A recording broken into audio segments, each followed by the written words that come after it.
Hello students, how are you all? Good morning everyone. So let's continue our chapter.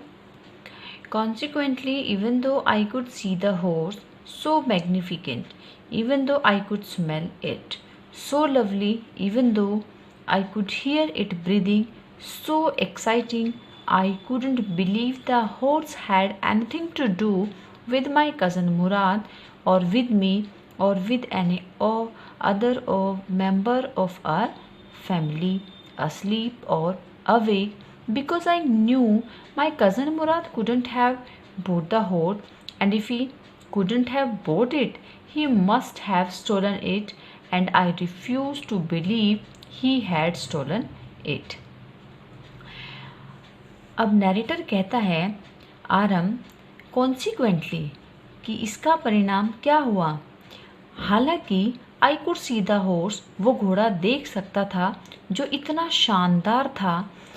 Even though, हालांकि वो उसको smell कर सकता था, वो बहुत ही प्यारा था। I could hear it breathing, हालांकि वो उसको सांस लेते हुए सुन सकता था। वो इतना ज़्यादा एक्साइटिंग था कि वो बिलीव ही नहीं कर पाया कि उसके कज़न मुराद का जो ये घोड़ा था, इस घोड़े का मुराद से या उसकी फैमिली के किसी अन्य मेंबर से, चाहे वो जीवित हो या वो मरे हुए हों, किसी से कोई लेना देना था। क्योंकि आई न्यू माई कज़न मुराद, वो अपने कज़न मुराद को जानता था। Couldn't have boat the horse, कि उसने उस हॉर्स को ख़रीदा नहीं था, और अगर उसने उसको ख़रीदा नहीं था तो उसने उसको चुराया होगा।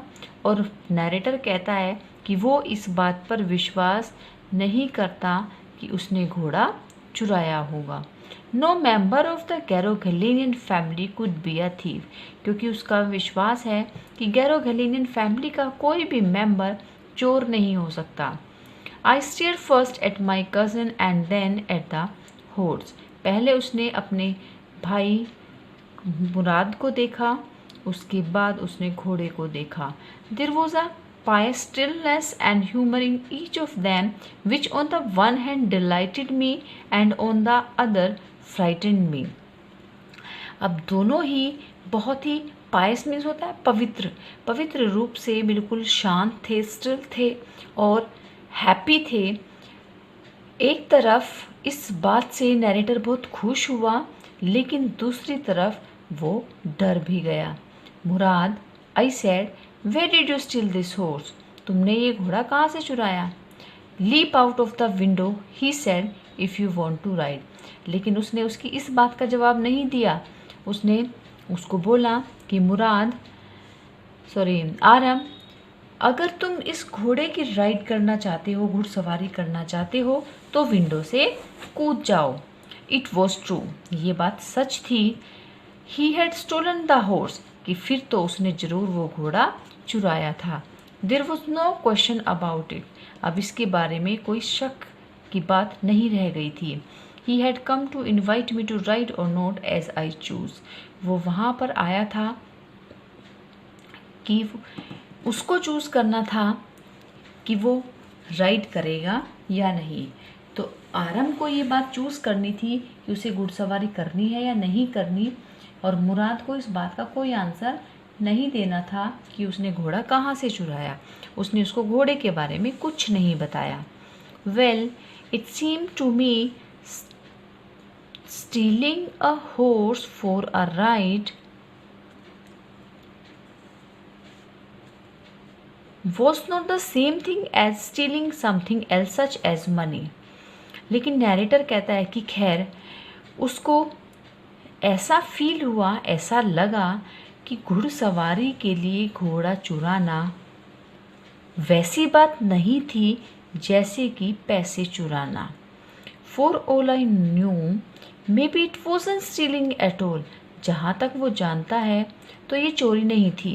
If you are crazy about horse, कि अगर तुम घोड़ों के पीछे पागल हो, जिस तरह से मेरा भाई कज़न जो चचेरा भाई है मुराद वो था, एंड आई वर, और मैं भी, इट वॉजंट स्टीलिंग, तो ये चोरी नहीं होगी। ये बात कौन कहता है? आरम कहता है। आरम कहता है कि अगर हम लोग घोड़ों के पीछे पागल हैं और हमने सिर्फ घुड़सवारी के लिए घोड़ा चुराया है तो इट वॉजंट स्टीलिंग, ये स्टीलिंग नहीं हो सकती। It wouldn't become stealing until we offer to sell the horse, और वो कहता है कि इसको चोरी तब तक नहीं माना जाएगा जब तक कि हम उस घोड़े को बेचने के लिए किसी को ऑफर दें। Which of course I knew we would never do, और वो कहता है कि ये बात वो बिल्कुल अच्छे से जानता था कि वो ऐसा बिल्कुल भी नहीं करेगा। Let me put on some clothes I said, तो अब आरम ने कहा कि पहले मुझे कपड़े तो पहनने दो। All right he said but hurry, तब मुराद ने कहा ठीक है लेकिन थोड़ा जल्दी करो। I leaped into my clothes, तो वो अपने कपड़ों को जल्दी जल्दी पहनने लगा। I jump down to the yard from the window and leaped up on to the horse behind my cousin Murad. अब I jump down to the yard from the window, वो विंडो से अपने घर के यार्ड में जंप किया उसने और घोड़े की पीठ पर बैठ गया अपने भाई मुराद के पीछे। That year we lived at the edge of town, तो उस समय वो उस टाउन के बिल्कुल किनारे पर यानी कि लास्ट में रहते थे। On walnut Avenue, walnut Avenue में ये जगह का नाम है जहाँ पर वो रहते थे। Behind her house was the country, उनके घर के पीछे गांव था। Vineyards, orchards, irrigation ditches and country roads, वहाँ पर गांव की सड़कें, इरिगेशन डिचेज जिनसे खेतों में पानी जाता है, जिसको कि आप लोग जानते होंगे खाल बोलते हैं, जैसे जो ट्यूबवेल होती है, ट्यूबवेल से खेतों में पानी जाने के लिए जो रास्ता बनाया जाता है।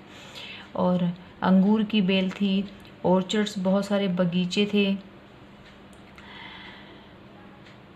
इन less than 3 minutes we were on Olive Avenue, और 3 मिनट से भी कम समय में वो ओलाइव एवेन्यू में थे।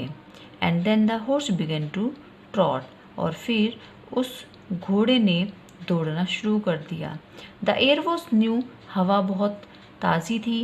एंड लवली टू ब्रीथ, और सांस लेने में बहुत ही सुहावनी, बहुत ही प्यारी थी। The feel of the horse running was wonderful, तो घोड़े पर बैठकर दौड़ते हुए घोड़े पर बैठना, घुड़सवारी करना, it was very wonderful. My cousin Murad, who was considered one of the craziest members of our family, began to sing, तो उसका चचेरा भाई मुराद, जो कि उनके परिवार के एक क्रेजीएस्ट मेंबर्स में से एक था, उसने गाना शुरू कर दिया। I mean he began to roar, it means कि उसने चिल्लाना शुरू कर दिया, ज़ोर ज़ोर से चिल्लाने लगा, बहुत ही एक्साइटमेंट में आकर वो चिल्लाने लगा। Every family has a crazy streak in it somewhere, and my cousin Murad was considered the natural descendant of the crazy streak in her tribe.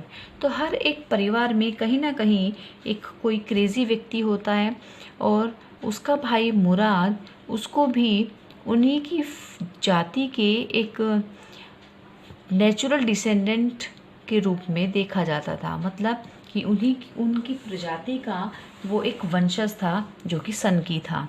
Before him was our uncle Khosrove, इससे पहले, मुराद से पहले उनके अंकल खोसरो, जो कि बहुत ही enormous man थे, जिनका एक बड़ा सा सिर था, ब्लैक हेयर थे और बड़ी बड़ी मूछें थी, बिल्कुल सेंट जैंक्विन वैली की तरह से।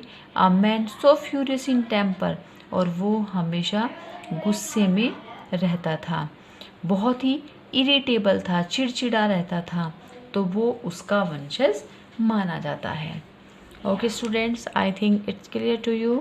Thank you so much.